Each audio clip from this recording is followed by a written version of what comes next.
Hey, everybody. Thank you for being here today. We're going to get started. I am Reverend Amani Malaika. If this is your first time with us, welcome. I am so glad you're here in the room. Those of you who may be watching online, welcome.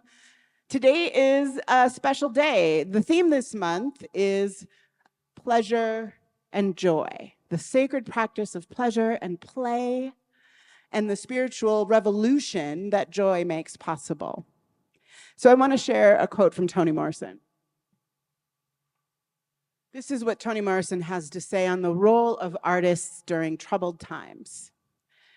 This is precisely the time when artists go to work, not when everything is fine, but in times of dread.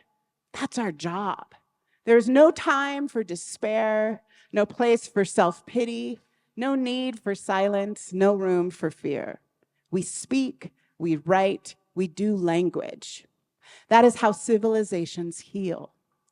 I know the world is bruised and bleeding, and though it is important not to ignore its pain, it is also critical to refuse to succumb to its malevolence.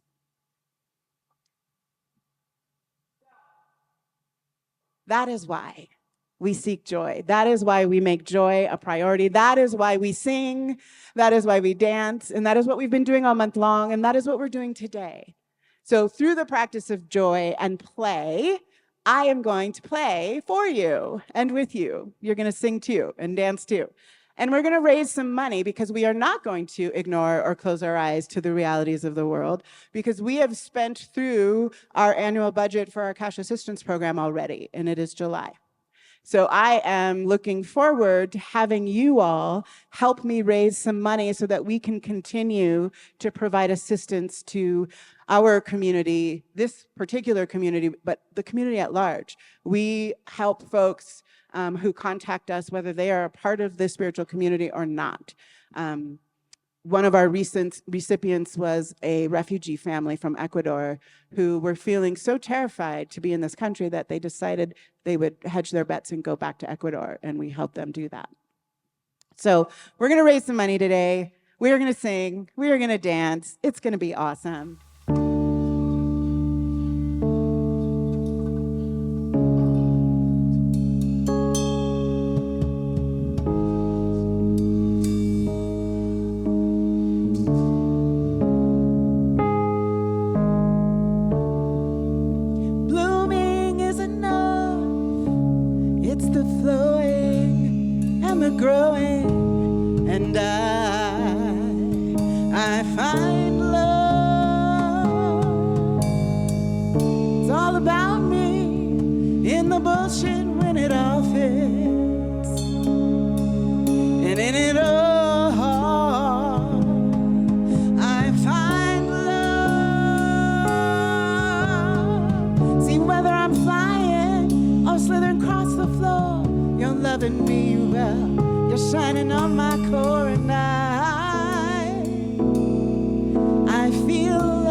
Whether I'm walking or crawling on the ground, you see the me and me, you know my sounds, and the light, the glow, the orchestrations of no, in the deep, the black, footsteps across my back, silent thank yous, the more I break through, and I can be grateful, yes I can be grateful.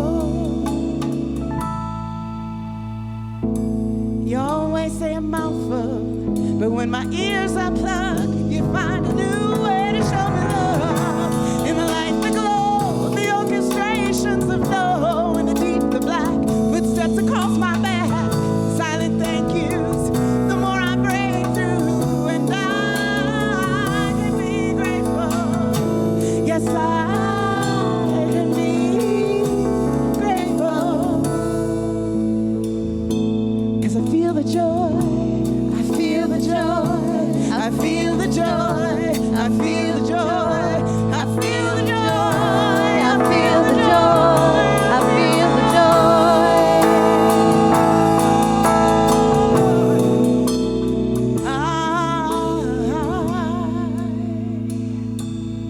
feel the joy, I feel the joy.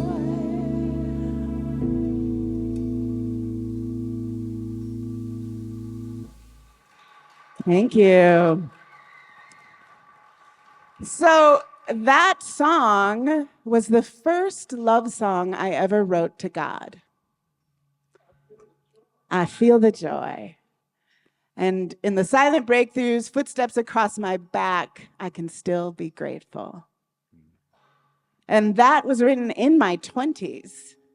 And I was obsessed with this code that Bach and Mendelssohn and other composers had used, where they had taken the alphabet and they had aligned it with a natural minor scale.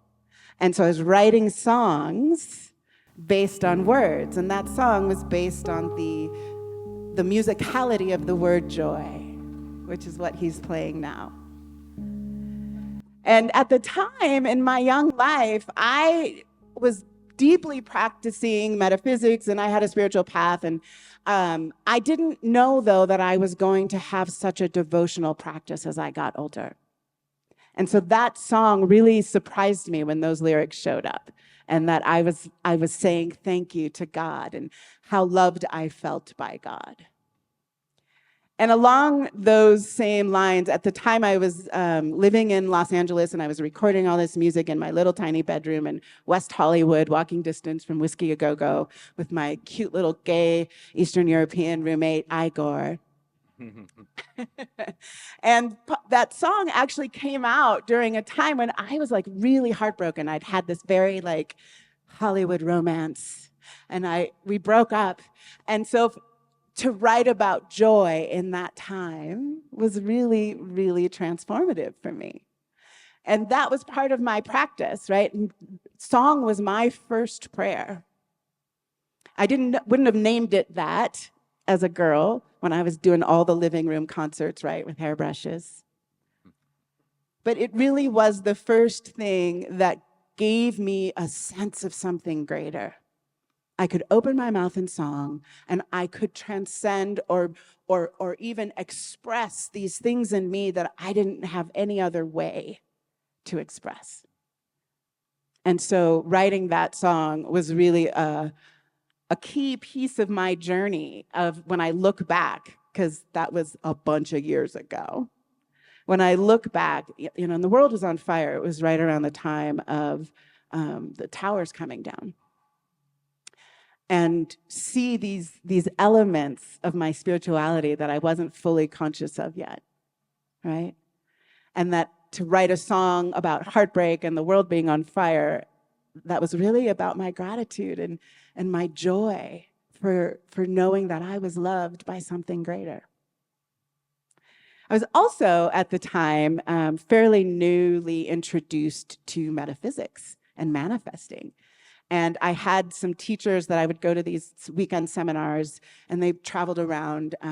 They were part of this thing called the Growing Place Foundation. And they were teaching manifesting. And the way that they were teaching manifesting was, we would use like binaural beats and sound waves. And the way you prayed and the way that they taught was you were really sure, and you made a demand on the universe.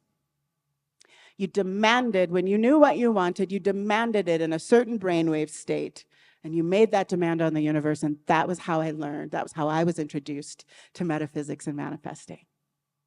So this next tune came shortly after I decided to take a class at the Albuquerque Church for Religious Science. Some of you have been around long enough to know what that is. So I was a very desperate single mom. After a while, I came back to the States. I knew, actually, when I was recording that song, the last song I sang, that the road was over for me, that there was no way I could love my kid well and stay on the road and live my super fun rock star life. So I came back to New Mexico and was desperate for support and community. And people kept saying to me, you should go to this place called the Church of Religious Science. You'd really like it. And I was like, I am not going to some weird culty, sciencey church. But they were like, they teach what you do, what you talk about. You would love it. Really, you should go. And I was like, I'm not going there. It was just all wrong to me. It was a church. It never occurred to me to go to church in my life. So I was like, no. And then religious science, what craziness is that? So eventually, enough people that I respected told me to go. And I was desperate. I needed like an hour, at least once a week, for somebody else to watch my kid. So that was really my motivation, y'all, for going to the center. So I ended up walking in and having this magical experience and staying, obviously. But it took me years to actually like get involved and take a class and learn about the teaching. But when I did, I took the first class that I took. At the end of the class, they task you with creating a project. And so at the end of my first class, this next song was my class project.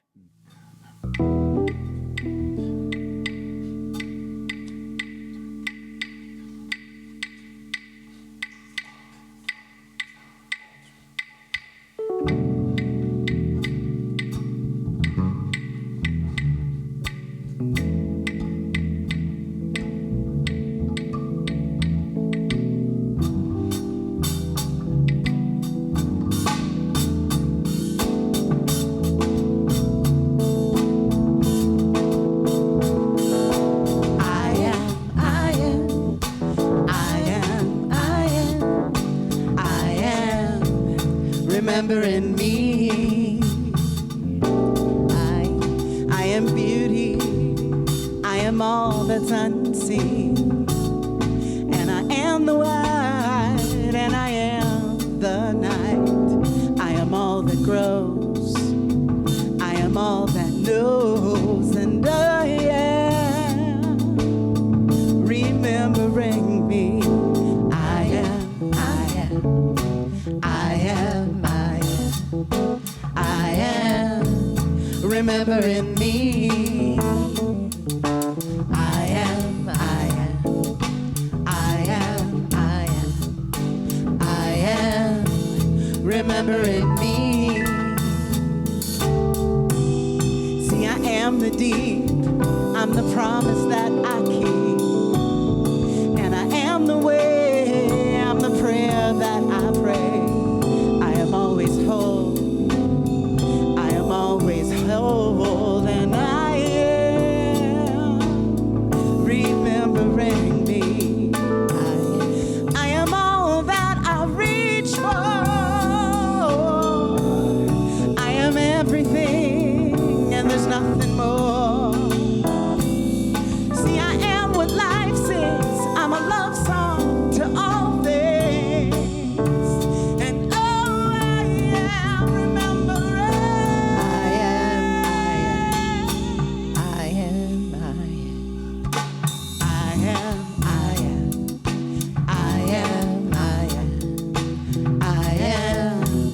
Remembering me. I'm gonna invite you to sing it with me. I am, I am, I am, I am, I am remembering me. And for my sopranos, I am, I am, I am, I am, I am remembering me.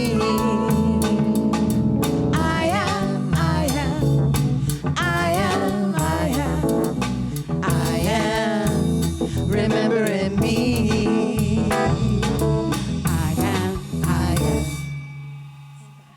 One of the things I talked about earlier when I was writing that joy song was along the way in my practice and discovering through science of mind and deepening in my own spiritual life, you know, this idea more deeply, an incarnational God, right? That there was this love, this force for good that was living itself as me.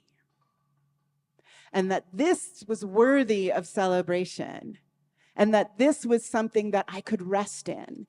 You know, I used to have a prayer practice where I would imagine myself sort of leaning into the arms of the Holy Blessed One and allowing myself to be held in that.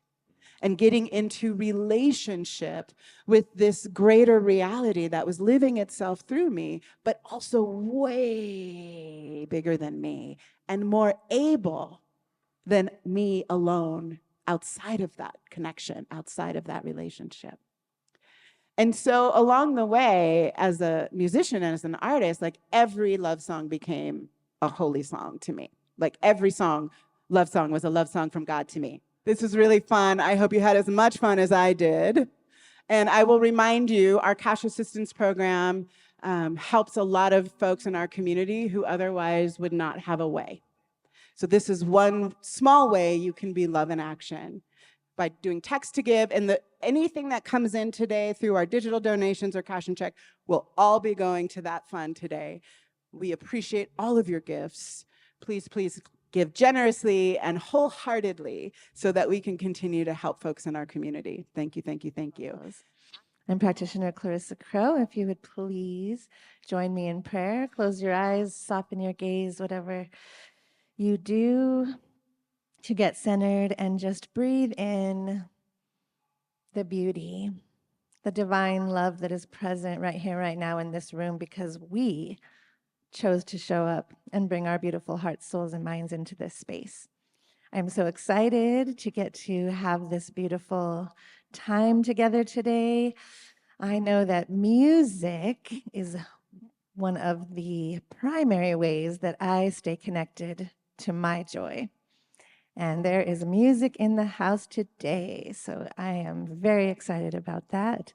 And being with others in community like this is another way that I stay connected to joy, because joy for me is that experience of oneness, of being connected, of knowing that I am part of something bigger than myself. So getting to be in spiritual community with other beautiful souls like these amazing musicians who are going to be up here on stage with me, and all of you sitting here who hopefully will soon be standing and dancing here.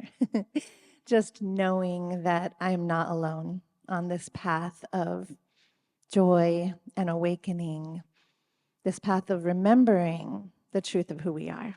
Right? And doing it together, reminding each other, because it is easy to forget, right? There's so much coming at us all the time that would have us forget, but we know the truth, and we get to gather together to remember and remind each other of that beautiful truth of the joy and the love and the beauty and the peace and the wholeness that we are. So I am just in great gratitude, knowing that our time together just unfolds in beautiful perfection. And so it is.